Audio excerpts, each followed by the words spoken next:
Our panel is entitled From Threat to Opportunity, Cybersecurity in Times of Crisis. And Barry is also with us. We cannot see him, but he is via audio connected to us, so we can discuss the four of us. And to start out with, I would really like to start with a question: what cybersecurity challenges are business facing in times of this crisis? And I'm talking about the real life scenario. What have you seen in the real life scenario when it comes to the new or unchanged cybersecurity challenges that you've seen? And maybe we do it in the order: Matthias, Barry, and Bernard. Yes, absolutely. I mean, there are some pretty banal things like, people working from an untrusted home local network, right? With having kids jumping over the keyboard, with using personal laptops, and all this kind of stuff. And as I said initially, half of my Zoom sessions I did, and I did thousands of them in the last couple of months, I did with a dog coming in, with kids coming in, and stuff like this.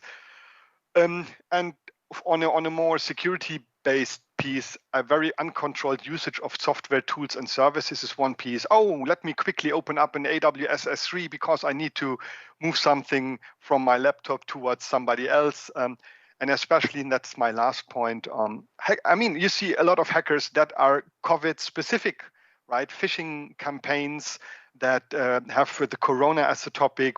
You see it on a daily basis, and due to the fact that the text-driven conversation has been moved north dramatically, more emails and so on, it's more easy to hide and lead with a topic like corona. And these are just a few observations from the last couple of months.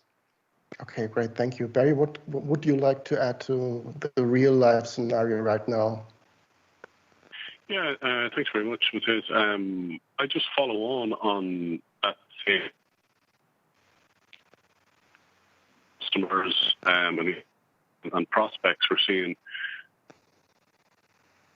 insider threat and social engineering having significantly ramped up over the past couple of months. None of these are new, right? But I think the unique thing about COVID is that it's a global epidemic, or pandemic, but it's also a threat at a scale. Certainly in my lifetime, where there was potential exposure of a threat was global in nature in terms of cybersecurity. People are still clicking on links that they shouldn't click on, but even more so now with the topic of COVID in the headline, everybody wants to be up to date and everybody wants to know what's happening. I think that's the biggest security challenge that we're certainly seeing. Phishing inside of threat up there still. Okay, thank you very much. Thanks for that addition. Bernard, your thoughts on how cybersecurity has changed? So one stuff to go back to what Matthias said is obviously the fact that the first element was for us at RSA the remote access, because suddenly from 10%, 15% of an organization which was remote in the past, and suddenly 100% went to remote. I don't want to even mention the fact that sometimes they didn't have any VPN. They didn't have any laptop. I have a story to tell about one customer that said they used to have desktop. And so the question was, hey, should I grab my desktop and the screen back home? So that's very extreme. It's not really security related, but no, more seriously, the business continuity management was something in a paper or something, in a tool, but never press a button. It was like, hey, we're testing it twice per year. But a lot of organizations never used it. And then suddenly they had to. So I think one of the stuff was, okay, fine. Is it correct? Not correct. And the last two elements was something that Matthias and Barry mentioned. The endpoint is really now the attack surface. And phishing attacks have increased. And we've seen that as well at RSA with our anti-fraud command center. We've seen a lot of phishing attacks targeting customers. Yeah. Right. Okay. Just one short question, just to that you confirm or contradict. We executed a poll this morning, and one of the key functionalities that the participants mentioned that needed to be added or that they are planning to add right now is MFA, multi-factor authentication. Is this something that you confirm and that you've seen in your business and in your practice as well? Maybe Bernard to start with. Yeah, I mean, obviously yes, because again, some of the customers didn't have anything for part of the population. So instead of doing nothing and just a username and password, they went to MFA globally. During the first 3 weeks of the containment, we worked days and nights to help customers to find a way, and MFA was the top one priority. Right. Okay. Barry, you can confirm as well, also with your unified platform there? Yeah, absolutely. I think when pretty much overnight, your workforce comes from the office to working at home the next day, and not sure what tools they have to figure out if they're doing stuff securely. We've seen a significant increase in customers contacting us about MFA, and also a lot of education happening around MFA and the benefits actually that it can bring. I think a lot of people are very aware of 2FA, etc. But I think really selling the benefits of MFA has become a conversation that a lot of our market-facing teams are caught up in on a daily basis. And the one thing about MFA is it gives you that second level of security, if you like, that's quick to deploy and very easy to adopt. Right, the easy to adopt. Maybe for Matthias, just to add on that, have you heard of any cases where the introduction of 2FA, MFA has at least gone wrong, or at least was a bit bumpy, that people were locked out or something like that? No, I don't have a concrete example, but I would like to add one other thing. And when considering the fact, like I said, also that in the last Deutsche Bank report on COVID and what will be the outcome or what will be the results, that pretty much the move towards cloud workloads, towards cloud application and stuff like this is launched. That means that at the end, the user credentials becoming even more important, right? Because you don't even need a certain device to access something. And that makes also multi-factor authentication and everything around identity a super critical piece. As, for example, with Micro 365, I mean, once you have the credentials, you're in, right? And that's to me is extremely critical and important looking forward, right? Okay, great, thank you. I'm in my opening keynote this morning, I said that as a statement, more or less, I did not even ask the question, that I said that organizations need to reprioritize their cybersecurity spendings. Absolutely.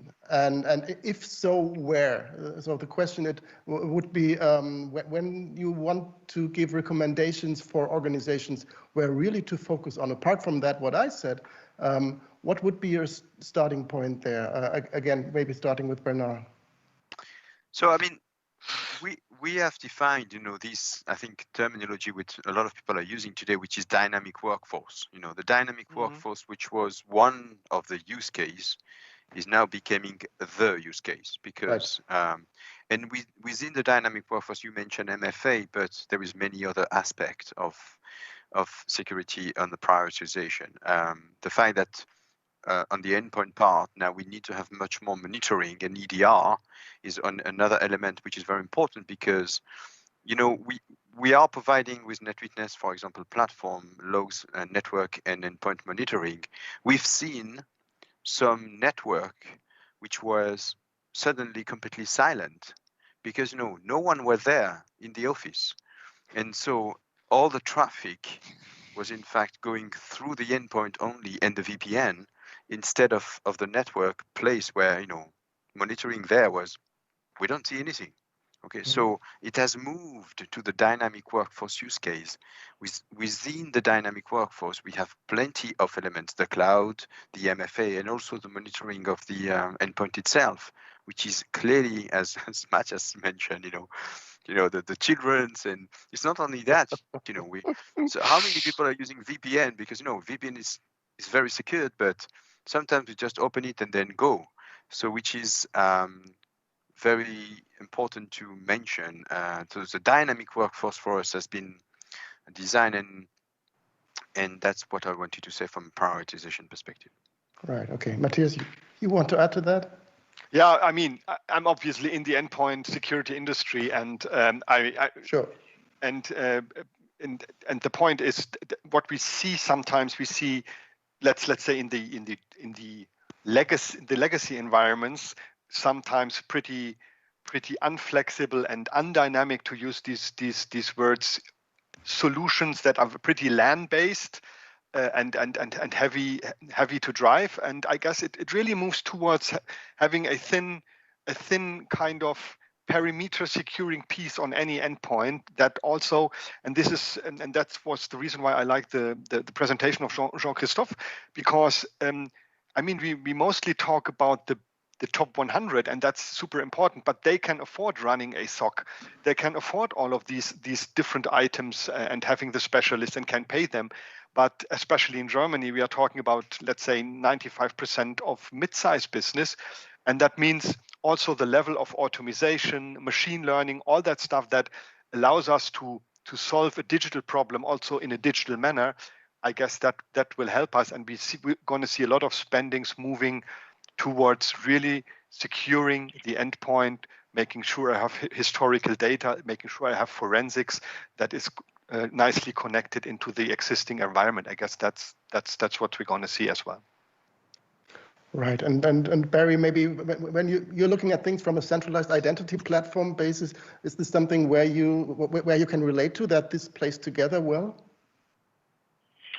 Yeah, I think I don't know if it's hard to say, right, whether organizations need to reprioritize their cybersecurity spend. One of the trends that we've seen pre-COVID, if we can remember back that far, was that mobility was certainly a growing and increasingly growing trend across organizations across Europe. I'm talking about now. It was a global trend, but particularly across Europe.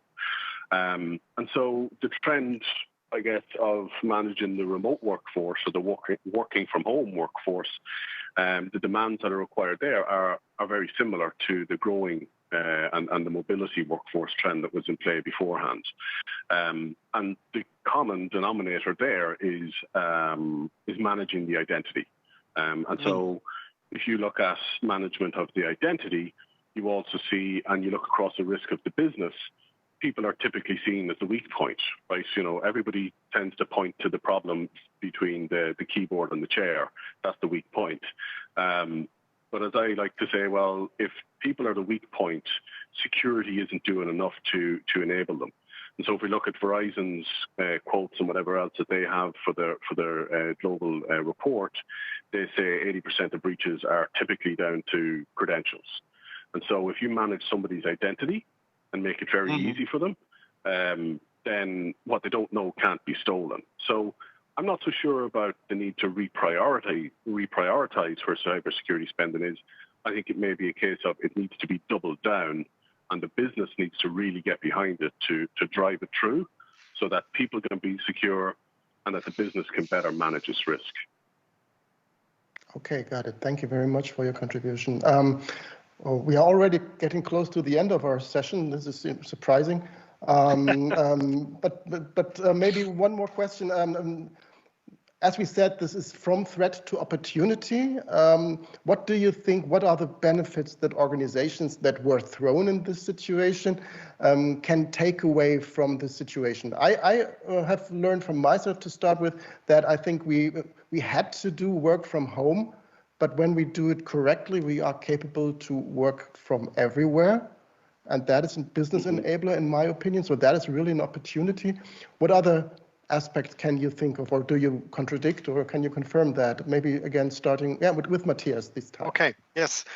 I mean, I can absolutely agree to that. I mean, one thing is embrace cloud. I think the movement towards cloud will increase and will be accelerated, and the acceptance rate of cloud workloads, I would say, will move north, and that's a chance. We're going to see less traveling.